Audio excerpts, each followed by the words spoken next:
Don't know if you can hear me yet, but if you can, I'm back. I'm back. I just need to wait for my actual screen refresher to make sure to know that I'm live. I think I'm live now. If someone can tell me they can hear me, we'll be good to go. The second time. Okay, I guess we are. Looks like I'm live. Okay, so, right, sorry about that. Apologies for this first stream. I had some sort of like notification rectangle window stuck right in the middle of the screen. And yeah, so I've now fixed that, and it's now gone. Right, so we're good to go. Okay, so hello everybody, welcome to the sound test stream. Today we are taking a look at the MiniFuse 2, which came out yesterday. Arturia sent me one a few days ago, asked me would I like to have a look at their new audio interface. They're kind of entry level, and it's a really good price. So this one we're particularly looking at this evening, and we're going to set it up with the iPad, and we're going to put it through its paces. We're going to put everything into this MIDI, USB, audio, proof, everything. And I'm going to show you how you set it all up and everything. So it's 2 in, 2 out, 192 kilohertz, 24-bit. If you use this with the desktop, you get Analog Lab intro, you get tons of Arturia effects. I mean, you really get the stacks. Ableton Live Lite, Splice, and Auto Tune Unlimited. Okay, so for me, I'm not interested in that because I'm going to be using it with the iPad. So there is the box, and very nice it is too. This will come eventually in 3 versions. So at the moment, we're looking at the MiniFuse 2. There is right now, as we speak, a MiniFuse 1. And it's 1 input, stereo output. This is the MiniFuse 2, and next year they'll be releasing the MiniFuse 4. Okay, so which will just basically double up on this. Okay, so this is bus powered.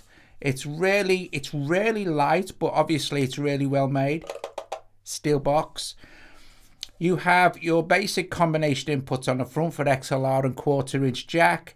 You also have your master gain, which also has an independent light on it. You have a high Z boost for guitar if you need it. My guitar didn't need it, as you shall see. And then you have the same here. So you can go mic, guitar, guitar, mic, guitar, guitar, mic, or stereo in. Okay, so stereo input. You have 48-volt phantom power for your condenser microphones. You have this really nice, it's a really nice touch this, because apart from the fact that there are little LED indicators on the gain controls that will light up, and they will light up bright red once you get into the danger zone as well. But you also have these left and right LED VU meters, well not VU meters, but LED metering, which is also very cool. Okay.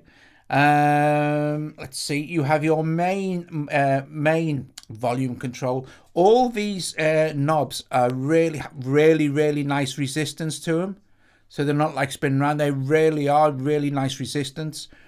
You have a monitor mix here between USB and input, direct mono monitoring as well, and then you have your headphone output here.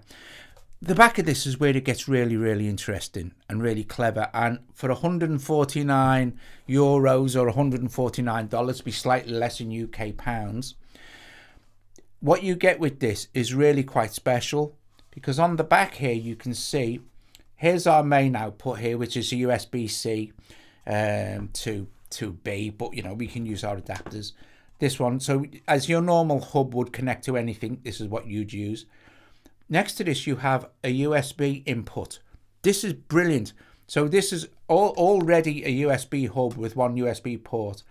That's really rare. You don't get that very often on audio interfaces, especially in this price range. You know, this is your entry-level audio interface, the entry-level price range, you know. And to get a USB hub, you also get, which is also super brilliant, as we shall see, MIDI in and MIDI out on normal 5-pin DIN MIDI ports. So that's also super handy. Then you have your left and right main outputs. Okay, so let's connect everything up, shall we? Let's start with the cable. Now you do get the cable, of course, with it. And we shall just plug this in to our USB here. And that's done. And then we shall plug this into our hub. So we'll plug it into a powered hub. It's, you know, it's hub powered, so let's just do this here, and let's turn our hub on. So as soon as you've received power, you can see that these two will actually light up and stay permanently lit to let you know that you have power, which is also a very nice indicator that you have power. And like I said, if you turn your high gains on, they light up really nice, bright blue. And also the phantom power supply lights up bright red. So that's that really. So what we're going to do is we're going to get our iPad for starters. Now I have coming out the hub. So the hub is what's going to go into the iPad. I have my USB-C adapter to go into the iPad Pro. I'm going to get my stand here for the iPad. Very cool. And we're just going to stick that on there so you can see what's going on. And let's lower this down a bit. So let's first of all plug in our iPad here like this. So now we've plugged in our audio fuse initially to the iPad. We don't need to worry about the what's it now, it's done. So let's go and have a look at, say, initially what's going to be showing up in our iPad. So let's go to AUM because it's the most obvious one. Okay, so most interfaces, the Focusrite 2i2 doesn't, matey. That doesn't have any MIDI. So, you know, I'm going to tell you. Anyway, so let's go into our not YouTube. Let's go into AUM. And you'll first off, when you're connected properly and you know you're connected, you have USB 1 and 2 out at the top, you'll see. So if we open up a channel here, hardware input now, we can go and it'll show up as MiniFuse 1 and 2, and MiniFuse 2, or like MiniFuse 2 is the name of it. And then so you've got MiniFuse 2 1 and 2, so stereo in if you like, then 1, 2, and then MiniFuse 3 and 4. Okay, so which is very, very, very cool. So your outputs as well. Now, okay, that's all well and good, but we want to start connecting stuff up. So first of all, what we're going to do is let's connect up our keyboard. So we want to be connecting up a MIDI controller. So we'll use the keystep 37. Let me grab my keystep 37 thing here. So first of all we need to do is plug it in here. I'm going to give my keystep power because that's how I like to work. I like everything powered up if I can. So, and then I'm going to switch it on. And then I'm just going to plug in the back of the, into the back of this. I'm going to plug it into the audio interface. So now we've got our keystep going into the audio interface. And this is what I say, this is why this is really handy. It's really handy, and that's quite novel to have a USB hub on an interface. And I actually say, because if you're using extra, you've got extra ports now, you can plug other stuff in if you're using a USB hub with more than 1 or 2 ports, you know, so that's very cool. So we've got our keystep plugged in. Let's open an AUV3 here, audio extension. Let's open Samplesron, and let's open up our menu here, and you'll see straight away that our keystep has been recognized by the or MiniFuse, so it's there, Arturia keystep 37. Let's hook that up. But you will also notice a step down from that, it says MiniFuse 2 next to a MIDI controller. This has shown you the MIDI for this as well as working also. So let's see. So you're not going to hear anything yet, but look at this, look. Isn't that nice? You have your left and right meters there, and that's really very nice to have on the front of your audio interface. Okay, so let's get some noise. Let's get some cables going here. So we're going to take some outputs from the back of the audio fuse and plug them into our mixer. So in this case, I'm using the other audio fuse, but we're going to take it right into the right on the audio fuse input, sorry, and we're going to take the left and plug that in as well to channels 3 and 4. So I'm using the big audio fuse as a mixer sort of thing, and there we go.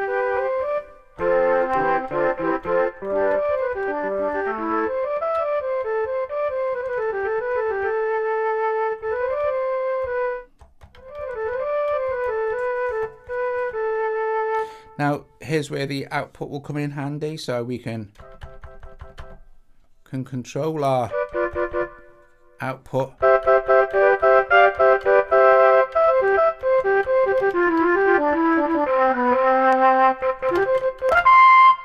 Very nice, but very easy to connect. Very, very easy indeed.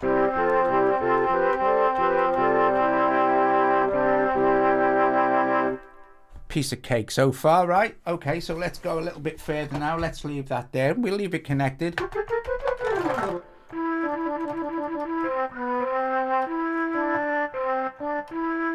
Let's say, for instance, now we'd like to utilize some of the MIDI. Okay, so we'll take we'll bring in the, you see, I have plans. We'll bring in the micro freak, and we'll give that some power, because we have to plug our micro freak in. So we'll plug it in and we'll turn it on. So now we have power to our micro freak. But before we plug the audio in, or we could plug the audio in now, but before we plug the audio in, let's say I've got, this is a MIDI controller, obviously, the key step over here, strung there, that's as a MIDI controller, that's controlling this.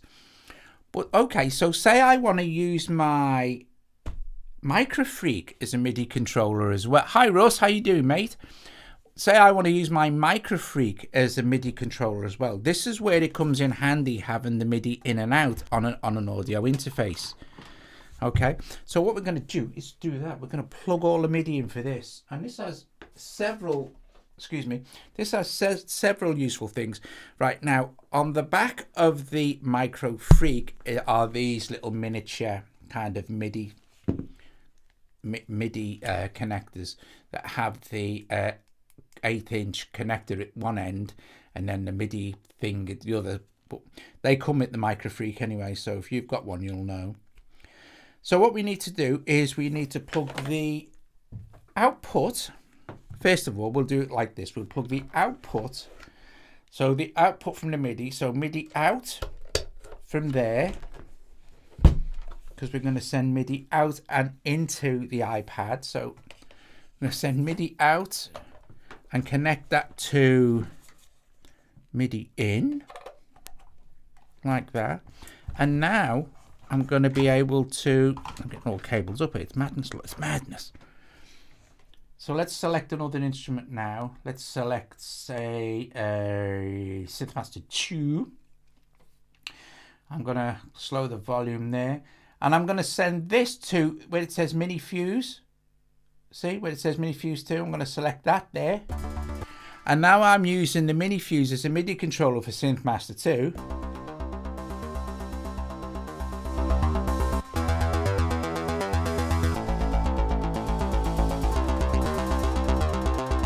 Okay, that's cool. So let's now connect the MIDI in. So it's going to connect them to the MIDI import now. And we're going to connect this to the MiniFuse MIDI out. Okay, it's going to plug that in like that. I'm going to change the sound.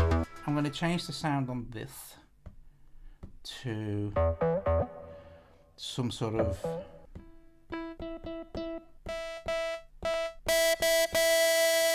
to that.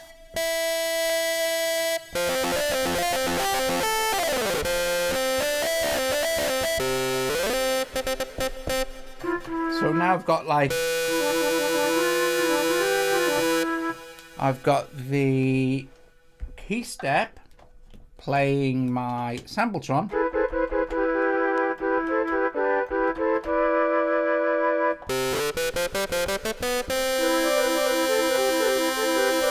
Brilliant. I've got my Microfreak playing Synthmaster 2. But wait, let's do more. Let's also hear the sound from the Microfreak as well. Piece of cake. Let's do this. Hardware input, MiniFuse 1, and we're going to plug our Microfreak into channel 1. So let's turn our volumes down. It's down on this as well. Got a cable here. Let's plug this into the output of the Microfreak and into the input of channel 1 onto the audio on the MiniFuse. Let's move that over there. And now let's give this some volume, and I'm going to lower this.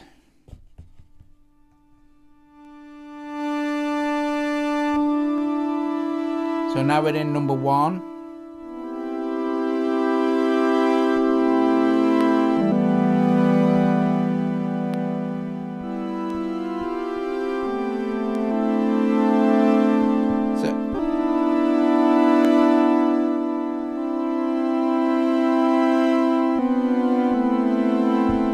So now we've got this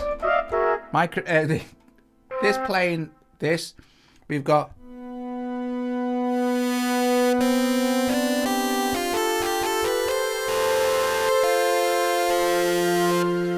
playing the Microfreak as well, and we've got the Microfreak being able to play this. The cool thing about having the MIDI in and out is that it's dead handy for sequencing stuff. So say you wanted to just sequence the output, sequence your Microfreak sounds. Okay, so that's the thing that's really cool. So we've got our Microfreak, but say we want our iPad to play our Microfreak. This is where the MIDI in and out comes, because we want to send MIDI info into the Microfreak now. So a way to do this. You'll notice that there's nothing at the side there. So let's open up a MIDI channel and let's move it so we can get that MIDI channel next to our channel where our thing is, just for ease of notion. And let's open up a riffer, okay? We can't, normally what we do is, say for instance, we wanted riffer to play, say, Sampletron.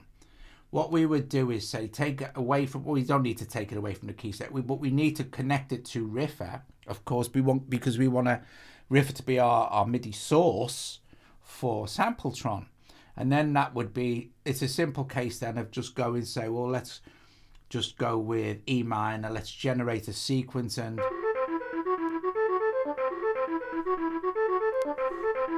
now we've got riffer playing. Let's slow it down.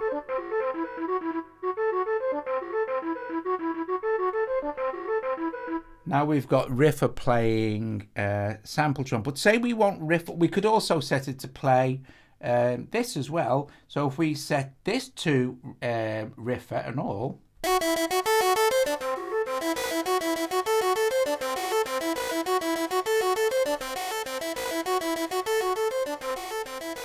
okay, so let's do something different. Let's set up another riffer. Let's open it up. Let's double tap it, and we'll go with E. We'll stick with E. Where's bloody E? E minor. We'll stick with E minor. I'll generate a fresh random pattern, but I'll make some adjustments here. I'll have them playing 8ths instead of 16ths, so we can hear the Microfreak. So what all we need to do now is disconnect the, we don't want to be playing, the Microfreak doesn't want to be playing this anymore, and that can stay on that because we're not going to touch the key steps out, but we are going to be. So let's get a sound.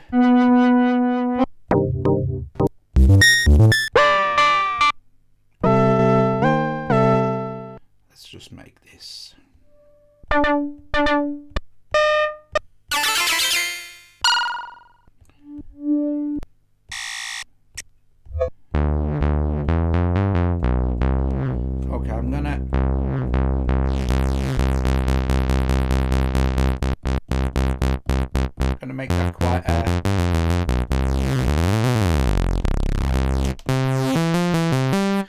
I'm going to get Riffer to play this now. And the way to do that, we know it's going into here, and we can still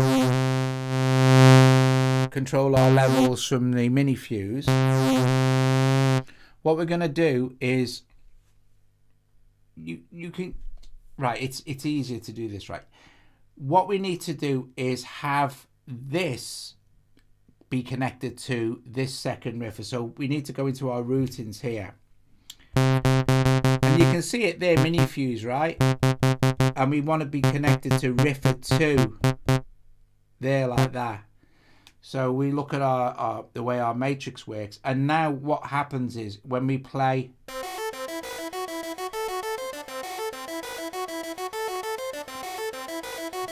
hang on a minute, I am doing something definitely not right here. Hang on. Let's just disconnect this a sec. And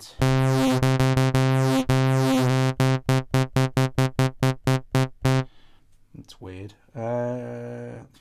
It's me doing something wrong somewhere. There you go.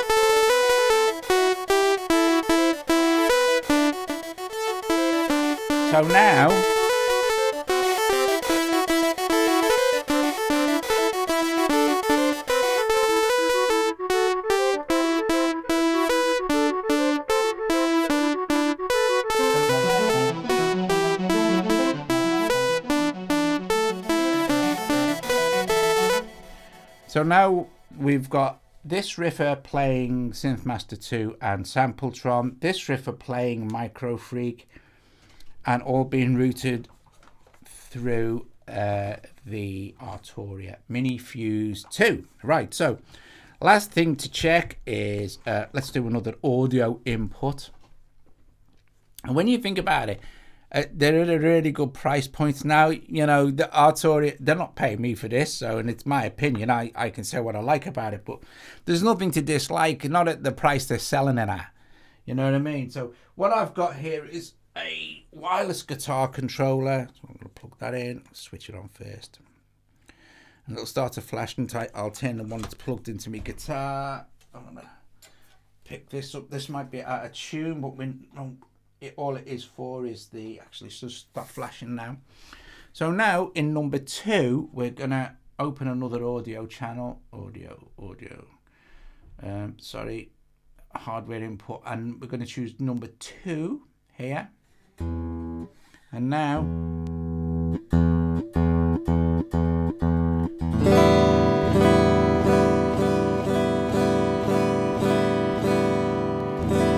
I haven't added any effects or anything to the guitar, so you know.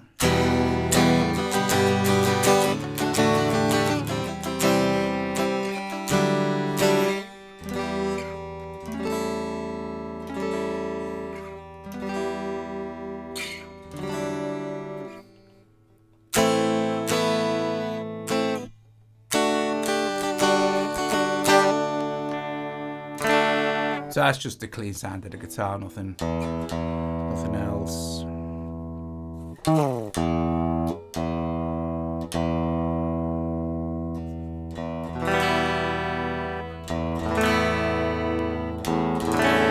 It's not too bad, actually.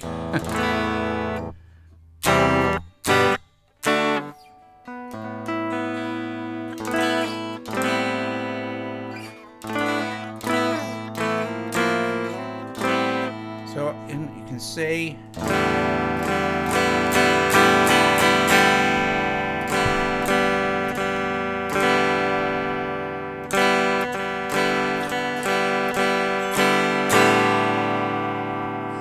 and that's before I put any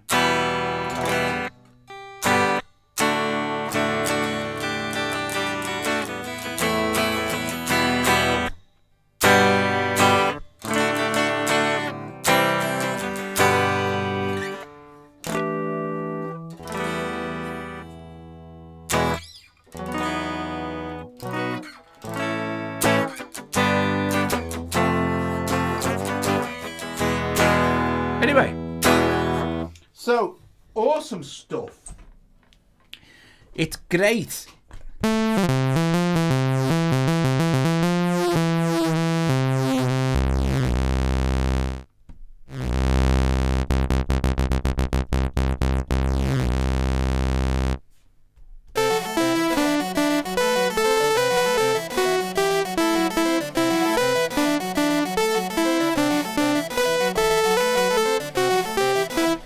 Exactly, Dave. It's a fully loaded interface. I can't get any more in the interface. Hell's teeth, I may be able to just put my headphones in as well. But, you know, I'm sure it'll work fine. But it's great. It's great. It's bus powered as well. That's quite, you know, I think they've done a great job here. And like I said, at the moment it comes in 2 versions. Having the USB hub is a bit of a bonus, because you do not usually get the USB hub. Like on the Audio Fuse, you get 3, but I mean, you know, that's not cheap, is it? And you know, usually you do, like Stephen said, with some of the interfaces, you do get. You know, you get the MIDI in and out. Not all of them, though, but some of them you do. Like I said, you don't on the 2i2. Although the 2i2 is a marvelous interface, you don't get a USB port and you don't get MIDI. You literally, it's an audio interface. That's it. But you look at what else you get with this. If you use this on your desktop, you'll get an app. I'll tell you what you get with it, actually. I can find what I've done with the box again. I've put the box down somewhere. Here it is. So inside the box, you get little kind of setup instructions. There's really nothing to it. You see how easy it all connects, and we didn't have any trouble. The only trouble I had was me connecting that. But you get Analog Lab intro, you get delay tape 201, you get the reverb plate. These are all really good effects, by the way.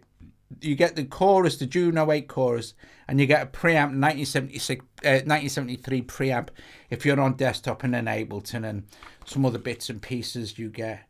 So yeah, I think they've done a really good job, and it was nice to see some new interfaces at a good price point, not at a super expensive price point. Now, I don't know the exact price of the MiniFuse 4 when it comes out next year, but I guess they said it would be around maybe 200, 250. But that's like that's a 4 input one, you know. It's different. Anyway, boom, boom, boom. Awesome stuff. Excellent. Thanks very much for joining me. And suffering a false start as well, because I don't know what went wrong. Yeah, I do something on the screen and I couldn't work out to get rid of it, so I had to end the stream. Anyway, I don't know about loop. I don't know about loopback, because that's something I don't think I'd use, or you never know. I don't know. But yeah, if it does do loopback, I'll have to find out what that is and have a look. You know, is it something I would enjoy? Who knows? But yeah, I know. But that wasn't that. I mean, I could have ran the stream vortex. It's just that I had this great big square in the middle of the screen. But yeah, it wasn't great. Do you know what I mean? So I thought, no, I'm just gonna just, you know, just select input stream 4. All right, okay. Well, I'm not going to do that now. I might explode. Right. Anyway.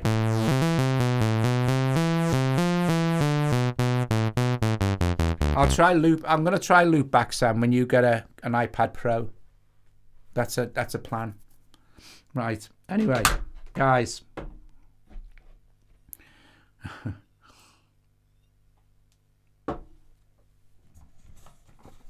There it is. Let me take that out. That's my guitar. I think it's good. So we didn't even need the gain on for guitar, and I could burn it. As I read the manual. Oh, cool, Sam. Brilliant. I should read the manual as well, shouldn't I? But just to be clear, I haven't read the manual. I just started plugging stuff in and everything worked, and I was like, oh, that's cool. That's easy peasy, isn't it? Everything just works. But yeah, but I don't sample anything really, Sam. Do you know what I mean? It's not my bag, man. Do you know what I mean?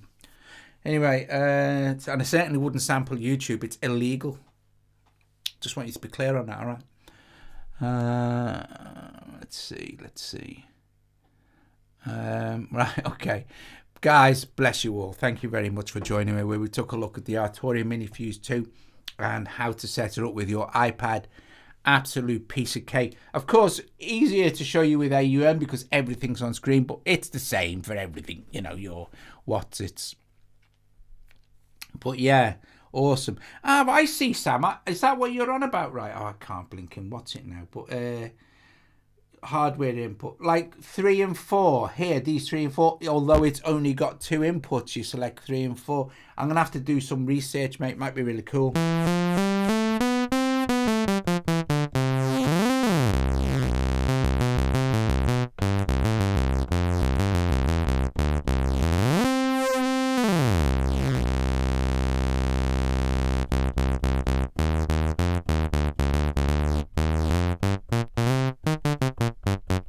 Anyway, awesome, brilliant.